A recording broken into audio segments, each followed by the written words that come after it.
اس نے مندی مندی آنکھیں کھولیں تو خود کو ہاسپٹل کے بیڈ پر پایا۔ وہ حیرانی سے یہاں وہاں دیکھنے لگی۔ اس نے کچھ یاد کرنے کی کوشش کی مگر وہ تو کچھ سوچ ہی نہیں پا رہی تھی۔ بھائی، ماما، بابا، وہ اونچی آواز میں بولی۔ ولید جو روم سے باہر تھا اس کی آواز سن کر جلدی سے اندر بھاگا۔ اس کو ہوش میں دیکھ وہ اس کے قریب پہنچا۔ کیسی ہے میری پرنسس؟ اس کے سر پر بوسہ دیتے ولید نے پوچھا۔ میں ٹھیک ہوں بھائی، پر ہم ہاسپٹل کیوں آئے ہیں اور ماما بابا کہاں ہیں؟ عائشہ نے سوالیہ نظروں میں پوچھا۔ اب حیران ہونے کی باری ولید کی تھی۔ تمہیں کچھ یاد نہیں ہے؟ مسٹر ولید، بات سنیں ذرا، ڈاکٹر نے عائشہ کو کہتے سنا تو ولید کو باہر بلایا۔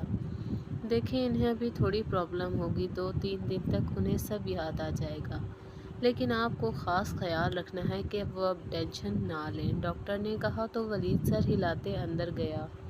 آ جاؤ، گھر چلیں پرنسس، اور ماما بابا اس کو اٹھاتے ہوئے کہا تو وہ ہنسنے لگی۔ مطلب کہ سیکنڈ ہنی مون پہ گئے ہیں؟ ایسے نہیں کہتے پگلی۔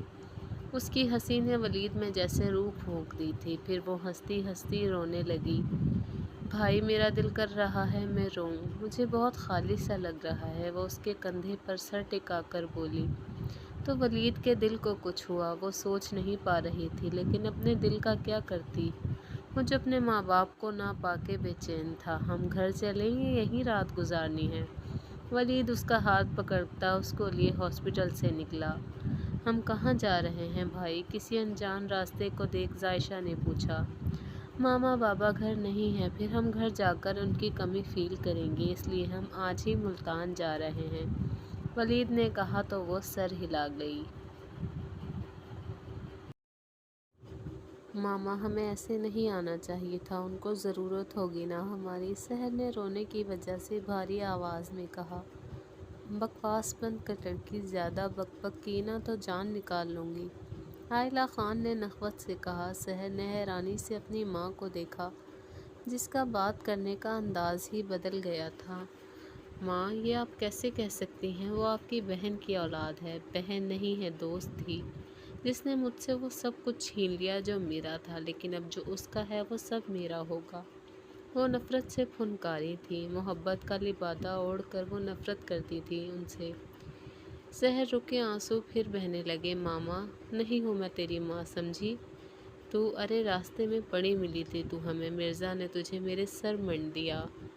میری صرف ایک ہی اولاد ہے اور وہ ہے سیف، میرا بیٹا، وہ غرور سے بولی۔ شاید جانتی نہیں تھی جس چیز پہ ہمیں غرور ہوتا ہے وہ چیزیں ہم سے چھن جاتی ہیں، کیونکہ اللہ کو غرور نہیں پسند۔ سحر کو لگا جیسے اس نے کچھ غلط سن لیا ہو۔ ارے ہمیں تو پتہ بھی نہیں تم کس کا گندا خون ہو، عائلہ خان نے نخوت سے اسے دیکھتے ہوئے کہا۔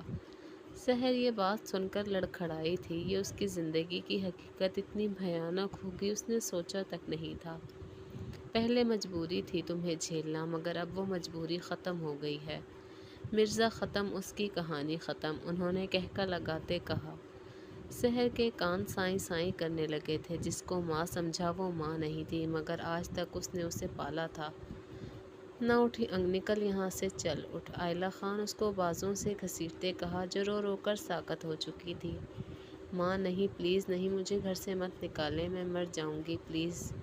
اس کی منتیں ترلے معافیاں کسی کام نہ آئیں۔ عائلہ خان نے اسے تھپڑ مار کر گھر سے نکال باہر کیا۔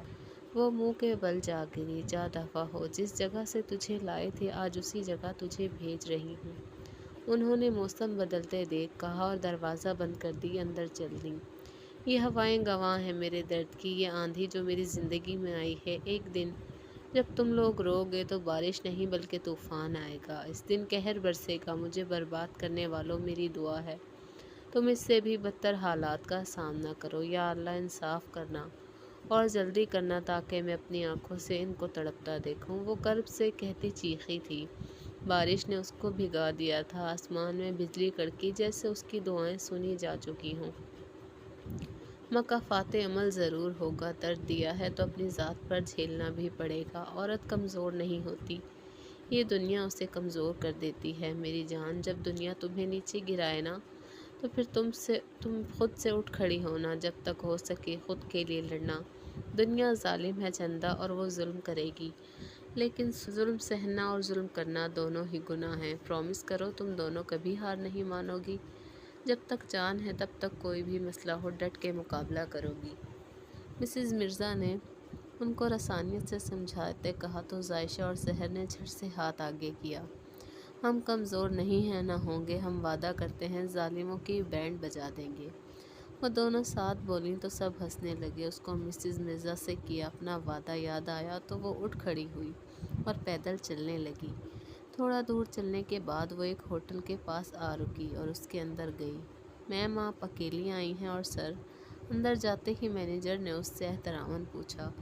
یہ ہوٹل مرزا صاحب کا تھا جو انہوں نے صرف اپنے بچوں کے لیے لیا تھا، اور عائشہ اور سحر اس کی 50% مالک تھی۔ نیوز دیکھ لو اور روم میں کوئی نہ آئے، سرد آواز میں کہتی وہ اوپر کی طرف بڑھی جہاں صرف اس کا، عائشہ اور ولید کے روم تھے۔ مینیجر نے نیوز دیکھی تو اس کو بہت افسوس ہوا۔ سحر نے روم میں آتے ہی کپڑے لیے اور فریش ہونے کے لیے چل دی۔ کچھ دیر بعد آئی، موبائل اٹھا کر ولید کو کال کی جو وہ اٹھا نہیں رہا تھا۔ انسان کو اپنی اوقات تب پتہ چلتی ہے جب اسے وہاں سے ٹھوکر پڑتی ہے جہاں اس نے سب سے زیادہ بھروسہ کیا ہوتا ہے۔ یہ منظر شاہ حویلی کا تھا جہاں اس وقت سبھی نیند کی وادیوں کی سیر کو نکلے تھے۔